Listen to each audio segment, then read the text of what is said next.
இந்த வீட்ல எது காணாம போனாலும் அது எங்க கிட்ட தான் கேப்பியா?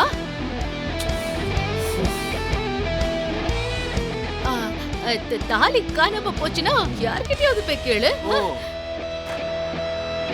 சரி ஓகே, அப்போ தாலியை பத்தி உங்களுக்கு எதுவுமே தெரியாது அப்படித்தானே? நீ எத்தனை தடவை கேட்டாலும் எங்க ஆன்சர் ஒண்ணுதான் விஷால், எங்களுக்கு எதுவுமே தெரியாது. ஆமா, எங்களுக்கு எதுவுமே தெரியாது. என்ன தாலி எடுத்து ஒளிச்சு வைக்கிற மாதிரி சில்லற விஷயம் பண்றவங்களா நாங்க? ஓஹோ அப்படியா? சில்லறதனமான வேலை எல்லாம் பார்க்க மாட்டீங்க. அத்தை ஸ்ரீஜா, நீங்க 2 பேரும் ரொம்ப என்ஜாய் பண்ணி பாக்குற மாதிரி மொபைல்ல ஒரு சீன் வச்சிருக்கேன், பாக்குறீங்களா? இருங்க இதோ காமிக்கிறேன், பாருங்க. எப்படி சும்மா ஃபுல் HD வீடியோ தரமா இருக்கா? தெரியுதா?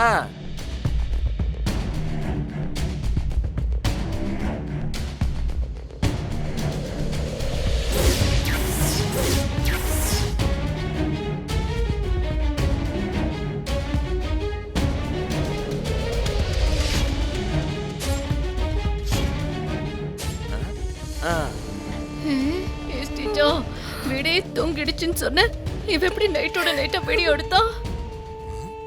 அந்த இருட்டுல இவன் அங்க மறைஞ்சு நின்னு வீடியோ எடுப்பான்னு எனக்கு எப்படிக்கா தெரியும்?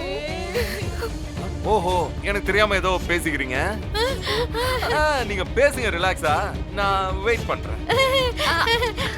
அதெல்லாம் ஒண்ணும் இல்ல, தெரியாம பண்ணிட்டோம் விஷால், மன்னிப்பு கேட்டுக்கிறோம்.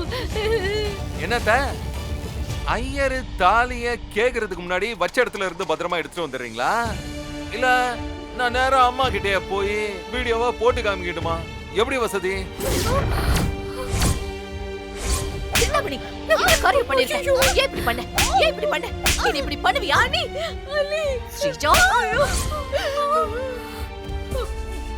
என்ன அம்மா கிட்ட காமிக்கணுமா இல்ல நீங்களே? சொல்லுங்க. என்னத்த நைட்ல வீடியோ எடுத்தாலும் குவாலிட்டி சும்மா பர்ஃபெக்ட்டா இருக்குல்ல? உங்களுக்கு தெரியும்ல, இந்த தெரியாத திருட்டு கல்யாணம்லாம் நடக்கும்ல, அது ஃபுல்லா நான் சூப்பரா நடத்தி தரேன்.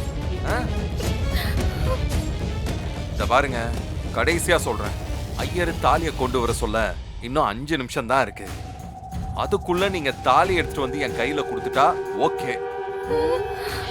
அப்படி இல்லன்னா நீங்க இந்த டீலுக்கு எல்லாம் ஒத்து வர்ற மாதிரி தெரியல. எங்க அம்மா எங்க? நான் நேரா போய் எங்க அம்மா கிட்ட இந்த வீடியோ காமிக்கிறேமா? விஷால், தயவு செஞ்சு இந்த வீடியோ எடுத்து போய் காட்டிடாதடா. நாங்க இப்பவே போய் தாலி எடுத்துட்டு வந்துறோம். போங்க வந்துரு விஷால், வா. போங்க போங்க.